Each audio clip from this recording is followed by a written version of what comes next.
പ്രിയപ്പെട്ട വിദ്യാർത്ഥികളെ, ഈ ഒരു വീഡിയോയിൽ ഇന്ന് നമ്മൾ ഡിസ്കസ് ചെയ്യുന്നത് തേർഡ് സെമസ്റ്ററിലെ കോർ പേപ്പറായിട്ടുള്ള വേൾഡ് കോൺസ്റ്റിറ്റ്യൂഷൻ കമ്പാരിറ്റീവ് അനാലിസിസ് എന്നുള്ള നിങ്ങളുടെ പേപ്പറിൻ്റെ MCQ ഡിസ്കഷൻസാണ്. മൾട്ടിപ്പിൾ ചോയ്സ് ക്വസ്റ്റ്യൻസും അതിൻ്റെ ആൻസറിൻ്റെയും ഡിസ്കഷനാണ് ഇവിടെ നടത്തുന്നത്. അപ്പോൾ പ്രധാനമായിട്ടും ഇതിൽ ശ്രദ്ധിക്കേണ്ടത് 100 ക്വസ്റ്റ്യൻസാണ് മൾട്ടിപ്പിൾ ചോയ്സ് ക്വസ്റ്റ്യൻസ് ആയിട്ട് നിങ്ങൾക്ക് തന്നിട്ടുള്ളത്. ഈ 100 ക്വസ്റ്റ്യനിൽ 20 ക്വസ്റ്റ്യനാണ് എക്സാമിന് മൾട്ടിപ്പിൾ ചോയ്സിൽ ചോദിക്കുക. അപ്പോൾ സിമ്പിളായിട്ട് പഠിക്കാൻ പറ്റുന്ന രീതിയിലുള്ള 100 ക്വസ്റ്റ്യൻസാണ് ഇതിൽ തയ്യാറാക്കിയിട്ടുള്ളത്. ഓക്കെ, അപ്പോൾ ഈ ഒരു ക്വസ്റ്റ്യൻസും അതിൻ്റെ ആൻസറുകളാണ് നമ്മൾ ഡിസ്കസ് ചെയ്യുന്നത്. കൃത്യമായിട്ട് ശ്രദ്ധിച്ചു കഴിഞ്ഞാൽ മുഴുവൻ മാർക്കും സിമ്പിളായിട്ട് സ്കോർ ചെയ്യാൻ പറ്റുന്ന ഒരു പേപ്പർ കൂടിയാണ് ഈ ഒരു കമ്പാരിറ്റീവ് പൊളിറ്റിക്സ് അല്ലെങ്കിൽ കമ്പാരിറ്റീവ് അനാലിസിസ് എന്നുള്ള ഈ ഒരു പേപ്പർ. ഓക്കെ, അപ്പോൾ നമുക്ക് ഓരോ ക്വസ്റ്റ്യൻസും ഏതൊക്കെ രീതിയിലാണ് വരുന്നതെന്നും അതിൻ്റെ ആൻസർ ഏതൊക്കെയാണെന്നുള്ളതും നോക്കാം. ഓക്കെ, നമ്മൾ സ്റ്റാർട്ട് ചെയ്യാണ്. First question: which one of the following is not a feature of the British constitution? British ഭരണഘടനയുടെ സവിശേഷതയല്ലാത്തത് ഏതാണെന്നുള്ളതാണ് ഇവിടെ ചോദിച്ചിട്ടുള്ളത്. അപ്പോൾ നമുക്ക് ഓരോ രാജ്യത്തിൻ്റെയും കോൺസ്റ്റിറ്റ്യൂഷനും അതുമായി ബന്ധപ്പെട്ടുള്ള സവിശേഷതകളൊക്കെ കൊടുത്തിട്ടുണ്ട്. ഒന്ന് റിട്ടൺ കോൺസ്റ്റിറ്റ്യൂഷൻ എന്ന് കൊടുത്തിട്ടുണ്ട്, ഫ്ലെക്സിബിൾ കോൺസ്റ്റിറ്റ്യൂഷൻ എന്ന് കൊടുത്തിട്ടുണ്ട്, അൺറിട്ടൺ കോൺസ്റ്റിറ്റ്യൂഷൻ എന്ന് കൊടുത്തിട്ടുണ്ട്, പാർലമെൻ്ററി ഗവൺമെൻറ് എന്ന് കൊടുത്തിട്ടുണ്ട്. ഓക്കെ, അപ്പോൾ നമുക്ക് ബ്രിട്ടീഷ് ഭരണഘടനയുടെ സവിശേഷതയല്ലാത്തത് ഏതാണ് എന്നുള്ളതാണ് ഇവിടെ ക്വസ്റ്റ്യൻ ചോദിച്ചിട്ടുള്ളത്. ഓക്കെ, അപ്പോൾ നമുക്കറിയാം ബ്രിട്ടീഷ് ഭരണഘടന എഴുതപ്പെട്ട ഭരണഘടനയല്ല. ഓക്കെ, എഴുതപ്പെട്ട ഭരണഘടനയല്ലാത്തത് കൊണ്ട് ആൻസർ വരുന്നത് എ ആണ്, റിട്ടൺ കോൺസ്റ്റിറ്റ്യൂഷൻ എന്നുള്ളതാണ്. ഓക്കെ, ബ്രിട്ടൻ്റെ ഭരണഘടന എഴുതപ്പെട്ടതല്ല എന്നുള്ളതാണ് അതിൻ്റെ ആൻസർ. അപ്പോൾ അത് ബ്രിട്ടീഷ് ഭരണഘടനയുടെ സവിശേഷതകളിൽ പെട്ടതല്ല. ഓക്കെ, രണ്ടാമത്തെ question: which country of the following is an example of parliamentary supremacy? Parliamentary സിസ്റ്റത്തിന് സുപ്രീമസി ഉള്ള ആ ഒരു സിസ്റ്റം ഫോളോ ചെയ്യുന്ന രാജ്യങ്ങൾ ഏതാണ് ഉദാഹരണമായിട്ട് നിങ്ങൾക്ക് കണ്ടെത്താൻ പറ്റുക എന്നുള്ളതാണ്. ഓക്കെ, അതിൽ ഓരോ രാജ്യങ്ങളുടെ പേരുകൾ കൊടുത്തിട്ടുണ്ട്. USA, അമേരിക്ക ഉണ്ട് അല്ലേ? അമേരിക്കയിലെ പാർലമെൻറ്റ് സിസ്റ്റം പാർലമെൻ്ററി സുപ്രീമസി ആണോ എന്നുള്ളത് നമുക്ക് പഠിച്ചതിൽ നിന്ന് മനസ്സിലാക്കാൻ പറ്റുന്നതാണ്. ഫ്രാൻസ് ഉണ്ട്, കമ്മ്യൂണിസ്റ്റ് ചൈന ഉണ്ട്, ഗ്രേറ്റ് ബ്രിട്ടൻ ഉണ്ട്. ഓക്കെ, അപ്പോൾ ഇവിടെ ആൻസറായിട്ട് നമുക്ക് ഡിസ്കസ് ചെയ്യുന്നത് ഫ്രാൻസ് ആണ്. ഫ്രാൻസ് പാർലമെൻ്ററി സുപ്രീമസി എന്നുള്ള ആശയം അത് നിലനിൽക്കുന്ന രാജ്യമാണ്. മൂന്നാമത്തത്: which institution function as the highest court of appeal in Britain till 2009? 2009 വരെ ബ്രിട്ടനിലെ ഏറ്റവും ഹയസ്റ്റ് കോടതി ഏതായിരുന്നു എന്നുള്ളതാണ്. ഓക്കെ, അപ്പോൾ നമുക്കറിയാം ബ്രിട്ടനിൽ സുപ്രീം കോടതി എന്നുള്ള ആശയം സ്റ്റാർട്ട് ചെയ്യുന്നത് 2009 മുതലാണ്. അപ്പോൾ അതുവരെ ബ്രിട്ടനിലെ ഹയസ്റ്റ് കോടതി എന്നറിയപ്പെട്ടിരുന്നത് ഹൗസ് ഓഫ് ലോർഡ്സ് ആയിരുന്നു. House of Lord's. Okay, House of Lords ആണ് അതിൻ്റെ ഉത്തരം. Which institution functions as the highest court of appeal in Britain? ബ്രിട്ടനിലെ ഹയസ്റ്റ് കോർട്ട് ഓഫ് അപ്പീലായിട്ട് നിലനിൽക്കുന്നത് ഹൗസ് ഓഫ് ലോർഡ്സ് ആണ്. ഓക്കെ, നാലാമത്തെ question: the lower house of Britain is? British parliamentary സിസ്റ്റത്തിൽ അവിടുത്തെ lower house ഏതാണെന്നുള്ളതാണ്.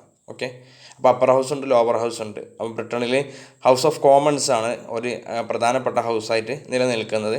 British ഭരണ സംവിധാനത്തിൽ അല്ലെങ്കിൽ ബ്രിട്ടൻ ലെജിസ്ലേറ്റീവ് സംവിധാനത്തിൽ ലോവർ ഹൗസായിട്ട് അറിയപ്പെടുന്നത് House of Commons. Okay, House of Commons.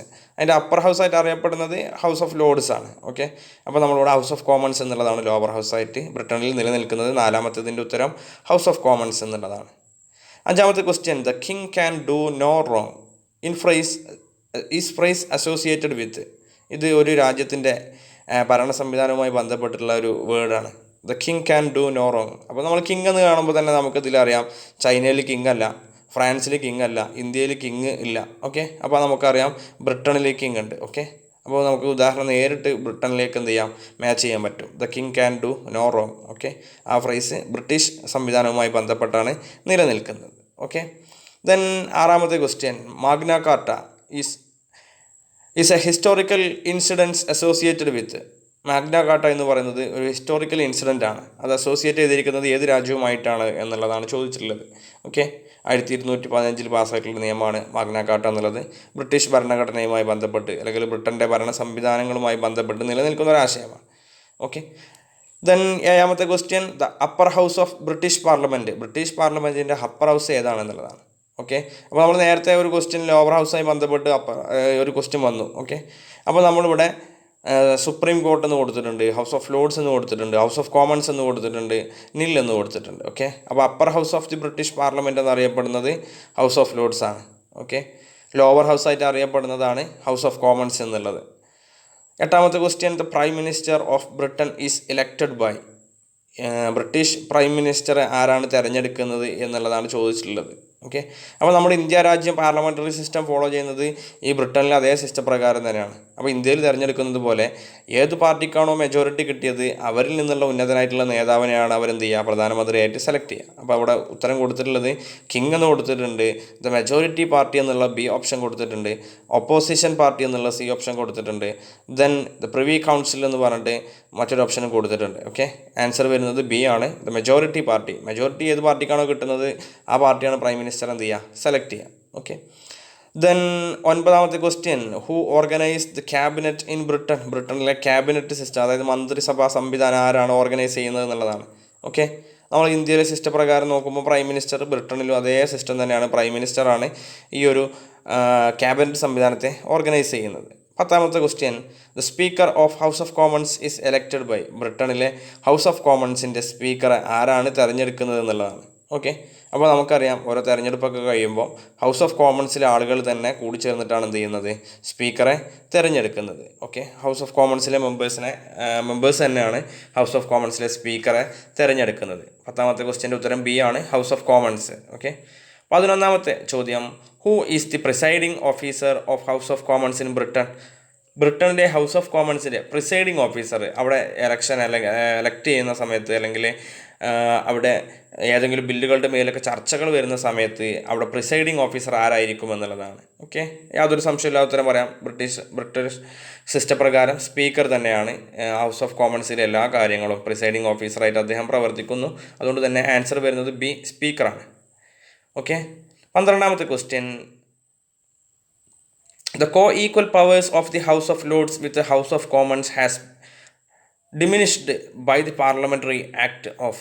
അതായത് മുൻപ് കാലഘട്ടത്തിൽ ബ്രിട്ടനിൽ ഉണ്ടായിരുന്ന ഈ ഈക്വൽ പവർ എന്നുള്ള ഹൗസ് ഓഫ് ലോർഡ്സും ഹൗസ് ഓഫ് കോമൺസും തമ്മിലുള്ള ഈക്വൽ പവർ എന്നുള്ള ഒരു ആശയം diminished by the parliamentary act. ഏത് ആക്ട് പ്രകാരമാണ് അത് ഡിമിനിഷ് ചെയ്തിട്ടുള്ളത്, ഇല്ലാതാക്കിയിട്ടുള്ളത് എന്നുള്ളതാണ്. ഓക്കെ, അപ്പോൾ അതാണ് ആൻസർ വരുന്നത് 1911 എ എന്നുള്ള ആൻസറാണ് വരുന്നത്. 1911 ഇതുമായി ബന്ധപ്പെട്ടുള്ള പാർലമെൻ്ററി ആക്ട് നിലവിൽ വന്നിട്ടുള്ളത്. 13ാമത്തെ question, the presiding officer of the house of Lords. House of ലോർഡ്സിൻ്റെ പ്രിസൈഡിങ് ഓഫീസർ ആരാണ് എന്നുള്ളതാണ്. ഓക്കെ, ഇതിൽ ഹൗസ് ഓഫ് കോമൺസും ഹൗസ് ഓഫ് ലോർഡ്സും ഒരുപാട് ക്വസ്റ്റ്യൻസ് വരുന്നുണ്ട്.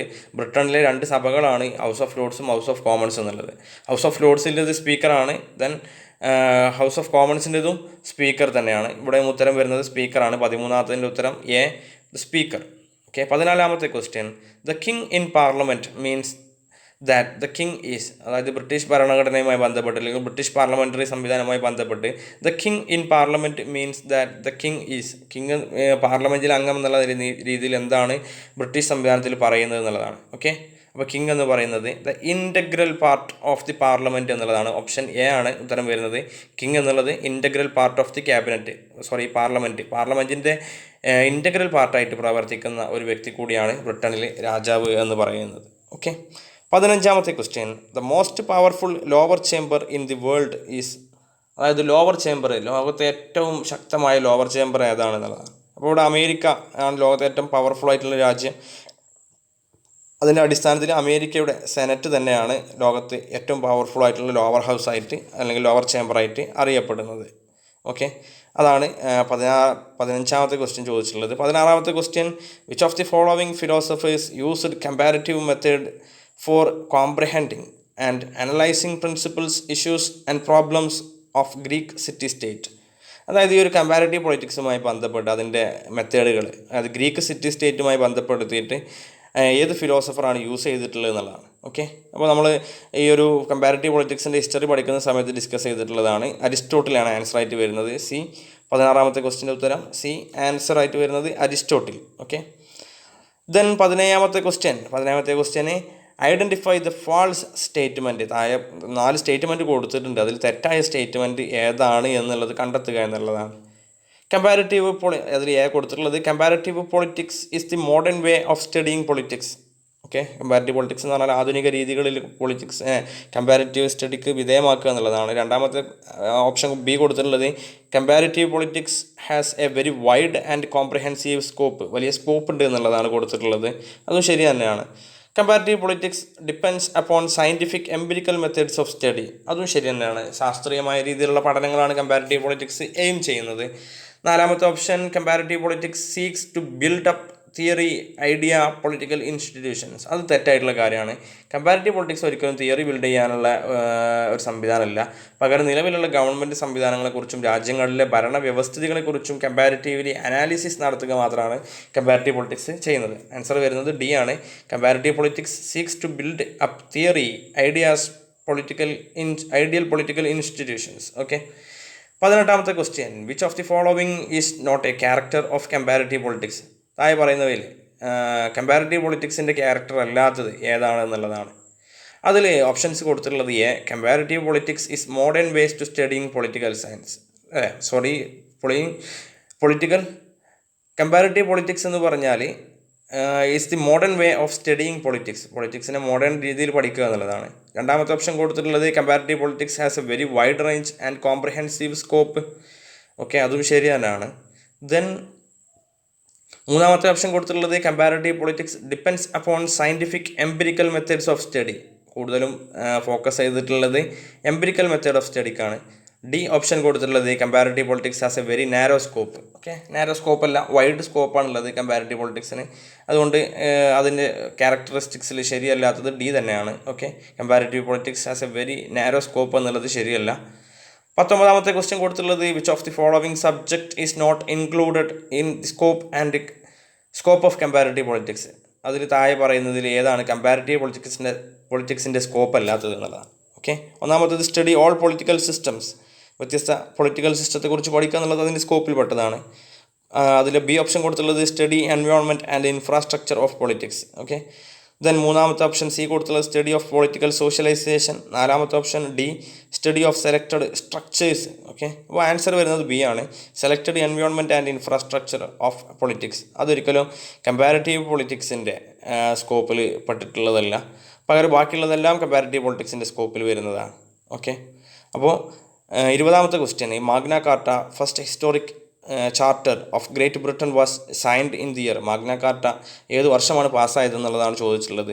ഓക്കെ, 1215 അതിൻ്റെ ഉത്തരം. മാഗ്ന കാർട്ട പാസ്സായിട്ടുള്ളത്. ഓക്കെ, മാഗ്ന കാർട്ട എന്ന് പറഞ്ഞാൽ ബ്രിട്ടനിലെ പ്രധാനപ്പെട്ട ഒരു ആക്റ്റാണ് മാഗ്ന കാർട്ട എന്ന് പറയുന്നത്. കിങ് ജോണുമായി ബന്ധപ്പെട്ട് ബ്രിട്ടനിൽ 1215 പാസ്സായിട്ടുള്ള ഒരു ആക്റ്റാണ് മാഗ്ന കാർട്ട എന്നുള്ളത്. ഓക്കെ.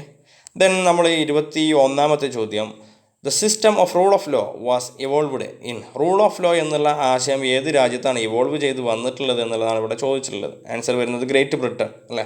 റൂൾ ഓഫ് ലോ എന്നുള്ള ആശയം ഇന്ത്യൻ കോൺസ്റ്റിറ്റ്യൂഷൻ വരെ കടമെടുത്തിട്ടുള്ളത് ബ്രിട്ടീഷ് ഭരണഘടനയിൽ നിന്നാണ്. അപ്പോൾ റൂൾ ഓഫ് ലോ ബ്രിട്ടീഷ് ഭരണഘടനയുടെ പ്രധാനപ്പെട്ട ഒരു സവിശേഷതയാണ്. 22ാമത്തെ ചോദ്യം, the oldest parliament in the world is. ഈ ലോകത്തുള്ള ഏറ്റവും ഓൾഡ് ആയിട്ടുള്ള പാർലമെൻ്ററി സിസ്റ്റം ഏത് രാജ്യത്തിൻ്റെതാണെന്ന് ചോദിച്ചിട്ടുള്ളത്. ഓക്കെ, ഉത്തരം ബ്രിട്ടീഷ് പാർലമെൻ്റ് ആണ്. ബ്രിട്ടീഷ് പാർലമെൻറ്റ്, ആൻസർ സി ആണ് വരുന്നത്, British parliament. Okay. 23, glorious revolution was in the year. Glorious revolution ബ്രിട്ടനിൽ നടന്നിട്ടുള്ള മറ്റൊരു റവല്യൂഷനാണ് ഗ്ലോറിയസ് റവല്യൂഷൻ. ഏത് വർഷമാണ് ഗ്ലോറിയസ് റവല്യൂഷൻ നടന്നിട്ടുള്ളത്? ഓക്കെ, അപ്പോൾ 1688 ഗ്ലോറിയസ് റവല്യൂഷൻ നടന്നിട്ടുള്ളത്. ഓക്കെ. 24ാമത്തെ ചോദ്യം, the first prime minister of Great Britain is. Great ബ്രിട്ടൻ്റെ ആദ്യത്തെ പ്രൈം മിനിസ്റ്റർ ആരാണ് എന്നുള്ളതാണ് 24ാമത്തെ ചോദ്യം വന്നിട്ടുള്ളത്.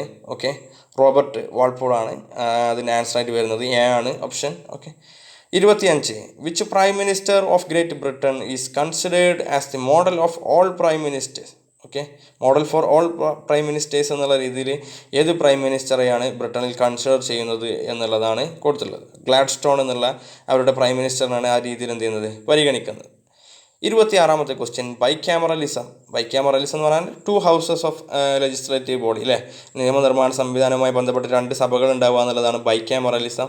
ഈ ഒരു bicameralism 2 houses system was evolved in. ഏത് രാജ്യത്താണ് ഇവോൾവ് ചെയ്ത് വന്നിട്ടുള്ളത്? ഓക്കെ, അതിൻ്റെ ആൻസറും ബ്രിട്ടൻ തന്നെയാണ്. ബ്രിട്ടീഷ് സംവിധാനത്തിലാണ് ബൈക്യാമറലിസം എന്നുള്ള ആശയം നിലവിൽ വന്നിട്ടുള്ളത്. ഓക്കെ. ഇനി ഷാഡോ ക്യാബിനറ്റ്, 27ാമത്തെ ക്വസ്റ്റ്യൻ, ഷാഡോ ക്യാബിനറ്റ് എന്ന് പറഞ്ഞാൽ 4 ഓപ്ഷൻ കൊടുത്തിട്ടുണ്ട്. A cabinet organised by the opposition leader എന്നുള്ളതാണ് ഒന്നാമത്തെ ഓപ്ഷൻ കൊടുത്തിട്ടുള്ളത്. ദെൻ രണ്ടാമത്തെ question, an immediate past cabinet. Okay.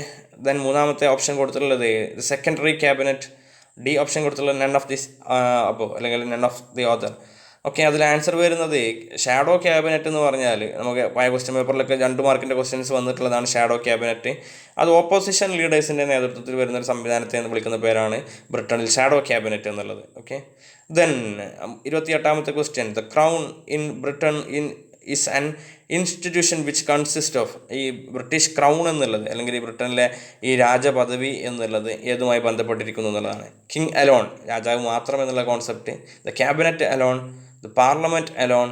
ഇവിടെ കൊടുത്തിട്ടുള്ള 4ാമത്തെ option, the sovereign, the house of lords and house of commons. House of ലോർഡ്സിൻ്റെയും ഹൗസ് ഓഫ് കോമൺസിൻ്റെയൊക്കെ സോവറിൻ പവർ എന്നുള്ള രീതിയിലാണ് ബ്രിട്ടനിൽ ക്രൗൺ എന്നുള്ള ആശയം നിലനിൽക്കുന്നത്. ഓക്കെ, 29ാമത്തെ ചോദ്യമാണ് അടുത്തത്.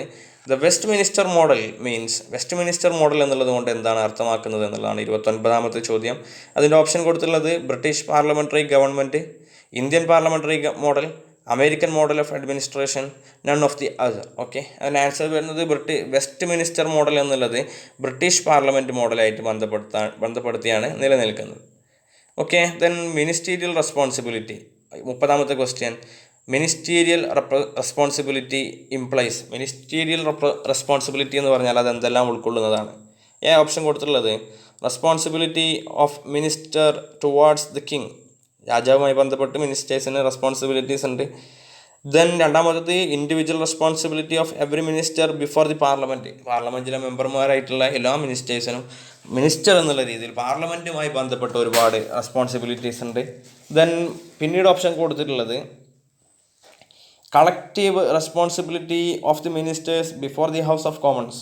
ഹൗസ് ഓഫ് കോമൺസിൽ മാത്രമായിട്ട് നിലനിൽക്കുന്നുണ്ട് എന്നുള്ളതാണ്. ദെൻ ഓപ്ഷൻ ഡി കൊടുത്തിട്ടുള്ളത് ആൾ ഓഫ് ദി എബോവ്. അപ്പോൾ നമുക്കറിയാം ഓപ്ഷൻ ഡി ആണ് അതിന് ഉത്തരമായിട്ട് വരുന്നത്. എല്ലാം ബ്രിട്ടീഷ് സംവിധാനത്തിൽ മിനിസ്റ്റീരിയൽ റെസ്പോൺസിബിലിറ്റിയുടെ അണ്ടറിൽ വരുന്നതാണ്. ഓക്കെ, 31ാമത്തെ ക്വസ്റ്റ്യന്, who prepared and pioneers the budget of Britain. ബ്രിട്ടനിലെ ബജറ്റ് ആരാണ് പ്രിപ്പയർ ചെയ്യുന്നത് എന്നുള്ളതാണ്. ഓക്കെ, അതിന് ആൻസർ വരുന്നത് ഓപ്ഷൻ സി ആണ്, ദ ചാൻസലർ ഓഫ് എക്സ്ചെക്കർ എന്ന് പറയുന്നത്. Okay, the chancellor of exchequer. നമ്മുടെ നാട്ടിൽ ബജറ്റ് സംവിധാനങ്ങളൊക്കെ നമ്മുടെ രാജ്യത്തിൻ്റെ സാമ്പത്തിക കാര്യങ്ങൾ നിയന്ത്രിക്കുന്ന അല്ലെങ്കിൽ സാമ്പത്തികവുമായി ബന്ധപ്പെട്ട് നിലനിൽക്കുന്ന ഫിനാൻഷ്യൽ മിനിസ്റ്ററാണ് ബജറ്റ് അവതരിപ്പിക്കുക. അതുമായി ബന്ധപ്പെട്ട് വ്യത്യസ്ത ഉദ്യോഗസ്ഥ സംവിധാനങ്ങളുണ്ടല്ലേ, the controller and auditor general പോലെയുള്ള. അതേപോലെ ബ്രിട്ടനിൽ ദ ചാൻസലർ ഓഫ് എക്സ്ചെക്കർ എന്നുള്ള ആളാണ് ഈ prepares and finalises the budget എന്നുള്ളതുമായി ബന്ധപ്പെടുത്തി നിലനിൽക്കുന്നത്. ഓക്കെ, 32ാമത്തെ question, which of the following is not related with the British prime minister. British prime മിനിസ്റ്ററുമായി ബന്ധപ്പെട്ടതല്ലാത്ത ഒരു ആശയം എന്താണെന്നുള്ളതാണ്. അപ്പം അതിൽ പറയുന്ന options: A, formation of the cabinet; 2ാമത്തത് ഡിസ്ട്രിബ്യൂഷൻ ഓഫ് പോർട്ട്ഫോളിയോസ്; 3ാമത്തത് chairman of the cabinet; okay, 4ാമത്തത് ഫോർമേഷൻ ഓഫ് ഷാഡോ ക്യാബിനറ്റ്. നമ്മൾ ഓപ്ഷൻ കൊടുത്തിട്ടുള്ള formation of shadow cabinet. Shadow cabinet എന്താണെന്നുള്ളത് നമ്മൾ കുറച്ച് മുന്നേ പറഞ്ഞു അല്ലേ. അപ്പോൾ നേരെ അത് തന്നെയാണ്. അത് ബ്രിട്ടീഷ് പാർലമെൻറ്റ് സംവിധാനത്തിൽ പ്രൈം മിനിസ്റ്ററുടെ ഡ്യൂട്ടി അല്ല ഷാഡോ ക്യാബിനറ്റിനെ ക്രിയേറ്റ് ചെയ്യുക എന്നുള്ളത്, ഫോർമേഷൻ നടത്തുക എന്നുള്ളത്. ഓക്കെ, 33ാമത്തെ question: once a speaker is always a speaker is a phrase associated with. ഏത് രാജ്യവുമായി ബന്ധപ്പെട്ട ഒരു പദവിയാണ്, ഒരു ഫ്രൈസാണ് ഇവിടെ കൊടുത്തിട്ടുള്ളത് എന്നുള്ളതാണ്. ഓക്കെ, ഈ സ്പീക്കർ എന്നുള്ള ആശയം നിലനിൽക്കുമ്പോൾ തന്നെ നമുക്ക് നേരിട്ട് കണക്ട് ചെയ്യാൻ പറ്റുന്ന ഒന്നാണ് ഗ്രേറ്റ് ബ്രിട്ടൻ. ഓക്കെ, ദെൻ 34ാമത്തെ question: the first woman prime minister of Great Britain. Great ബ്രിട്ടൻ്റെ ബ്രിട്ടീഷ് സംവിധാനത്തിൽ ആദ്യത്തെ അവരുടെ ലേഡി പ്രൈം മിനിസ്റ്റർ ആരാണെന്നുള്ളതാണ്. മാർഗരറ്റ് താച്ചർ എന്നുള്ളതാണ് ഇവിടെ ആൻസറായിട്ട് വരുന്നത്. ജനറൽ ക്വസ്റ്റ്യൻ ആണ്, മുമ്പ് നിങ്ങൾക്ക് അറിയാവുന്നതായിരിക്കും. ഓക്കെ, ദെൻ 35ാമത്തെ question: Margaret Thatcher was first lady prime minister of Great Britain belongs to. ഈ മാർഗരറ്റ് താച്ചറുടെ പാർട്ടി ഏതാണെന്നുള്ളതാണ് ചോദിച്ചിട്ടുള്ളത്. അപ്പോൾ ബ്രിട്ടൻ്റെ സിസ്റ്റം എന്ന് വെച്ചാൽ 2 പാർട്ടി സംവിധാനം, അതായത് ബൈ പാർട്ടി സംവിധാനം ഫോളോ ചെയ്യുന്ന ഒരു രാജ്യമാണ് അല്ലേ. അവിടെ ബ്രിട്ടനിലുള്ള 2 പ്രധാനപ്പെട്ട പാർട്ടികളാണ്, ഒന്ന് കൺസർവേറ്റീവ് പാർട്ടിയും മറ്റൊന്ന് ലേബർ പാർട്ടിയും. അതിൽ ഈ മാർഗരറ്റ് താച്ചർ എന്നുള്ളത് കൺസർവേറ്റീവ് പാർട്ടിയുടെ ലീഡറായിട്ടാണ് നിലനിൽക്കുന്നത്. ഓക്കെ, 36ാമത്തെ question: which prime minister of Great Britain led the nations to victory in the second world war. 2ാം ലോക മഹായുദ്ധം നടക്കുമ്പോൾ ബ്രിട്ടൻ്റെ യുദ്ധം നടക്കുന്ന അവസരത്തിൽ ബ്രിട്ടൻ വിജയിച്ചപ്പോൾ ആരായിരുന്നു 2ാം ലോക മഹായുദ്ധത്തിൽ ബ്രിട്ടനെ നയിച്ച പ്രൈം മിനിസ്റ്റർ എന്നുള്ളതാണ് അടുത്ത ക്വസ്റ്റ്യൻ ആയിട്ട് ചോദിച്ചിട്ടുള്ളത്. ഓക്കെ, നമുക്ക് എല്ലാവർക്കും അറിയുന്നതാണ് വിൻസ്റ്റൺ ചർച്ചിൽ അല്ലേ. 2ാം ലോക മഹായുദ്ധം നടക്കുമ്പോഴൊക്കെ വിൻസ്റ്റൺ ചർച്ചിലാണ് ബ്രിട്ടൻ്റെ പ്രൈം മിനിസ്റ്ററായിട്ട് നിലനിൽക്കുന്നത്. ഓക്കെ, ദെൻ 37ാമത്തെ question: the kangaroo closure means kangaroo closure എന്ന് പറഞ്ഞാൽ എന്താണ് എന്നാണ് ഇവിടെ ചോദിച്ചിട്ടുള്ളത്. അതിൻ്റെ അർത്ഥം എന്താണെന്നുള്ളത്. ഓക്കെ, എ ഓപ്ഷൻ കൊടുത്തിട്ടുള്ളത് the power of the speaker to select the most important bills for discussion. Okay, അത് സ്പീക്കർക്ക് പ്രധാനപ്പെട്ട ബില്ലുകൾ പെട്ടെന്ന് ഡിസ്കസ് ചെയ്യാനുള്ള ഒരു അധികാരമാണ്, പവറാണ്. രണ്ടാമത്തെ ഓപ്ഷൻ കൊടുത്തിട്ടുള്ളത് power of the speaker to declare all bills passed without discussion ഒന്നും ഇല്ലാതെ നേരിട്ട് ബില്ല് പാസ്സാക്കാനുള്ള സ്പീക്കറുടെ റോളാണ് എന്നുള്ളതാണ് കൊടുത്തിട്ടുള്ളത്. സി ഓപ്ഷൻ കൊടുത്തിട്ടുള്ളത് power of the speaker to select appropriate questions submitted to him. അദ്ദേഹത്തിന് നൽകിയിട്ടുള്ള ക്വസ്റ്റ്യൻസിൽ അപ്രോപ്രിയേറ്റ് ആയിട്ടുള്ള ക്വസ്റ്റ്യൻസ് മാത്രം സെലക്ട് ചെയ്യാനുള്ള സ്പീക്കറുടെ അധികാരമാണെന്ന് കൊടുത്തിട്ടുണ്ട്. ദെൻ ഡി ഓപ്ഷൻ കൊടുത്തിട്ടുള്ളത് a meaningless statement associated with the speaker of the Great Britain. അത് ബ്രിട്ടീഷ് സ്പീക്കറുമായി ബന്ധപ്പെട്ട് മീനിങ്ലെസ് ആയിട്ടുള്ള സ്റ്റേറ്റ്മെൻ്റ് ആണെന്നുള്ളതും കൊടുത്തിട്ടുണ്ട്. അപ്പോൾ ഓപ്ഷൻ ശരി ഉത്തരം വരുന്നത് option A the power of the speaker to select the most important bills for discussion. ഏറ്റവും പ്രധാനപ്പെട്ട ബില്ലുകൾ പെട്ടെന്ന് ഡിസ്കസ് ചെയ്യാനുള്ള ബ്രിട്ടൻ്റെ സ്പീക്കറുടെ അധികാരത്തെ വിളിക്കുന്ന പേരാണ് കങ്കാരു ക്ലോഷർ എന്നുള്ളത്. ഓക്കെ, ദെൻ 38ാമത്തെ question the Buckingham Palace is an official residence of. ഈ ബക്കിംഗ്ഹാം പാലസ് എന്നുള്ളത് ഏത് ഭരണാധികാരിയുടെ ഒഫീഷ്യൽ റെസിഡൻസ് ആണെന്നുള്ളതാണ് കൊടുത്തിട്ടുള്ളത്. നമ്മൾ ചെറുപ്പം മുതലേ കേൾക്കുന്ന ഒരു കൊട്ടാരത്തിൻ്റെ പേരാണ് ബക്കിംഗ്ഹാം പാലസ് അല്ലേ. ബക്കിംഗ്ഹാം പാലസ് അത് ബ്രിട്ടീഷ് ക്യൂനിൻ്റെ, അതായത് ബ്രിട്ടൻ്റെ രാജ്ഞിയുടെ കൊട്ടാരത്തിന് വിളിക്കുന്ന പേരാണ് ബക്കിംഗ്ഹാം പാലസ് എന്നുള്ളത്. 39ാമത്തെ question supreme court of Great Britain was established in the year. അപ്പോൾ നമ്മൾ നേരത്തെ ഒരു ക്വസ്റ്റ്യൻ ഡിസ്കസ് ചെയ്തു, ബ്രിട്ടൻ്റെ ഔദ്യോഗികമായിട്ടുള്ള ഒഫീഷ്യൽ സംവിധാനം ഏതാണ്, ഏറ്റവും ഉയർന്ന കോടതി സംവിധാനങ്ങളിൽ. അപ്പോൾ നമ്മൾ ഹൗസ് ഓഫ് ലോർഡ്സ് എന്ന് പറഞ്ഞിരുന്നു. എന്നാൽ 2009 മുതൽ ബ്രിട്ടനിൽ ഈ സുപ്രീം കോടതി എന്നുള്ള ആശയം അവരെന്ത് ചെയ്തിട്ടുണ്ട്, എസ്റ്റാബ്ലിഷ് ചെയ്തിട്ടുണ്ട്. അപ്പം സുപ്രീം കോടതി നിലവിൽ വന്നിട്ടുള്ളത് ബ്രിട്ടനിൽ 2009 മുതലാണ്. ഓക്കെ, കൃത്യമായിട്ട് ശ്രദ്ധിക്കേണ്ട ഒരു ഭാഗമാണ്, പലപ്പോഴും ക്വസ്റ്റ്യൻസ് ചോദിക്കാറുള്ള ഒന്നാണ് അത്. ഓക്കെ, 40ാമത്തെ question the prime minister of Great Britain when India got independence in 1947. 1947 ഇന്ത്യക്ക് സ്വാതന്ത്ര്യം കിട്ടുന്ന അവസരത്തിൽ ബ്രിട്ടൻ്റെ പ്രൈം മിനിസ്റ്റർ ആരായിരുന്നു എന്നുള്ളതാണ് ചോദ്യം. ജനറൽ ക്വസ്റ്റ്യൻ ആണ്. അതും ഉത്തരം വരുന്നത് ബി ക്ലമൻറ്റ് ആറ്റ്ലി എന്നുള്ളതാണ്. ക്ലമൻറ്റ് ആറ്റ്ലി ആണ് ഇന്ത്യക്ക് സ്വാതന്ത്ര്യം കിട്ടുന്ന അവസരത്തിൽ ബ്രിട്ടീഷ് പ്രൈം മിനിസ്റ്റർ 1947. ഓക്കെ, 41ാമത്തെ question who among the following is a well known interpreter of rule of ലോയുടെ പ്രധാനപ്പെട്ട ഇൻ്റർപ്രറ്ററായിട്ട് അറിയപ്പെടുന്ന ചിന്തകൻ ആരാണെന്നുള്ളതാണ്. ഓക്കെ, നമ്മൾ ഫസ്റ്റ് ചാപ്റ്ററിലൊക്കെ എക്സാമ്പിളായിട്ട് പഠിച്ചിട്ടുള്ളതാണ്. എ വി ഡെയ്സി ആണ് ഇതിൻ്റെ ആൻസർ ആയിട്ട് വരുന്നത് 41ാമത്തതിൻ്റെ. 42ാമത്തെ question who summons and prorogues the parliament in ബ്രിട്ടനിലെ പാർലമെൻറ്റ് വിളിച്ചു കൂട്ടുന്നതും അതിനെ പിരിച്ചുവിടുന്നതൊക്കെ ആരാണ് എന്നുള്ളതാണ് ചോദിച്ചിട്ടുള്ളത്. അതിൻ്റെ ആൻസർ വരുന്നത് എ ദ കിങ്. ഓക്കെ, ബ്രിട്ടൻ്റെ കിങ് ആണ് പാർലമെൻറ്റ് സമ്മേളനം വിളിക്കുന്നതും അത് പിരിച്ചുവിടുന്നതൊക്കെ. 43ാമത്തെ question policy determinations is mainly a function of. ഈ പോളിസി ഡിറ്റർമിനേഷൻ എന്നുള്ളത് ആരുടെ ഫംഗ്ഷൻ ആണെന്നുള്ളതാണ് കൊടുത്തിട്ടുള്ളത്. ഓക്കെ, അപ്പോൾ പോളിസി ഡിറ്റർമിനേഷൻ എന്നുള്ളത് is a mainly a function of the cabinet അല്ലേ. പ്രധാനപ്പെട്ട കാര്യങ്ങളൊക്കെ തീരുമാനിക്കുന്നത് ക്യാബിനറ്റാണ്. ക്യാബിനറ്റ് മന്ത്രിസഭയാണ് എല്ലാ കാര്യങ്ങളും തീരുമാനിക്കുക. 44ാമത്തെ ക്വസ്റ്റ്യൻ കൊടുത്തിട്ടുള്ളത് the old name of conservative party in Britain was. ബ്രിട്ടനിലെ കൺസർവേറ്റീവ് പാർട്ടിയുടെ ഓൾഡ് നെയിം എന്തായിരുന്നു എന്നുള്ളതാണ്. ഓക്കെ, അപ്പോൾ കൺസർവേറ്റീവ് പാർട്ടിയുടെ ഓൾഡ് നെയിമായിട്ട് അറിയപ്പെടുന്നത് ടോറിയസ് ആണ്. ഓക്കെ, എ ഓപ്ഷനാണ് കൊടുത്തിട്ടുള്ളത്, ടോറിയസ്. ദെൻ 45ാമത്തെ question professor A B Dicey interpreted the concept of rule of law in his famous book. അദ്ദേഹത്തിൻ്റെ ഏത് പുസ്തകത്തിലാണ് റൂൾ ഓഫ് ലോ എന്നുള്ള ആശയത്തെക്കുറിച്ച് എ ബി ഡെയ്സി പരാമർശിക്കുന്നത് എന്നുള്ളതാണ്. ഓക്കെ, ആ പുസ്തകത്തിൻ്റെ പേരാണ് law of the constitution. Okay, then 46ാമത്തെ question the declaration of independence adopted in the year 1776 announced the birth of. ഏത് രാജ്യത്തിൻ്റെ സ്വാതന്ത്ര്യ ദിനമാണ് അല്ലെങ്കിൽ ഇൻഡിപെൻഡൻസ് ഡിക്ലറേഷനാണ് 1776 നടന്നിട്ടുള്ളത് എന്നുള്ളതാണ്. സിമ്പിളായിട്ടുള്ള ക്വസ്റ്റ്യൻ ആണ് അല്ലേ. ദെൻ USA, അമേരിക്കയാണ് അതിൻ്റെ ആൻസർ ആയിട്ട് വരുന്നത്.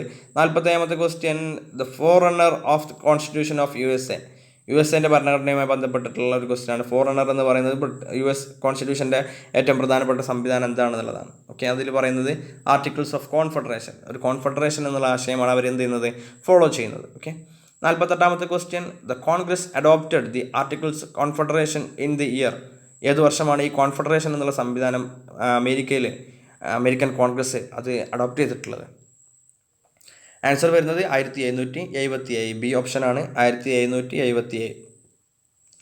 49ാമത്തെ question which of the following is saluted as assembly of demigods by Jefferson.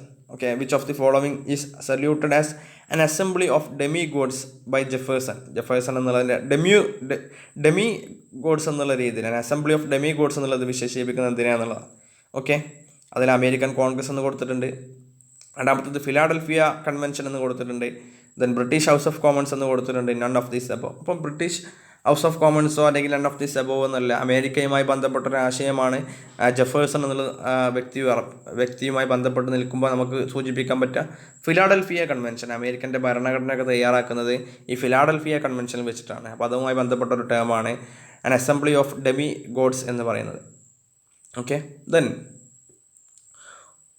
അടുത്ത ക്വസ്റ്റ്യൻ 50-ാമത്തത് who was the chairman of the famous Philadelphia Convention of 1787 1787 Philadelphia കൺവെൻഷൻ്റെ ചെയർമാൻ ആരായിരുന്നു എന്നുള്ളതാണ്. അമേരിക്കൻ്റെ ആദ്യത്തെ പ്രസിഡൻ്റ് ആയിട്ടുള്ള ജോർജ് വാഷിങ്ടൺ ആയിരുന്നു ഈ ഫിലാഡൽഫിയ കൺവെൻഷൻ്റെ ചെയർമാനായിട്ട് അറിയപ്പെടുന്നു. ഓക്കെ, നമ്മൾ 50 ക്വസ്റ്റ്യൻസും അതിൻ്റെ ആൻസറുകളാണ് ഡിസ്കസ് ചെയ്തിട്ടുള്ളത്. കൃത്യമായിട്ട് ജസ്റ്റ് ഒന്ന് വായിച്ച് നോക്കിയാൽ കറക്റ്റായിട്ട് മനസ്സിലാകുന്നതാണ്. Okay, thank you.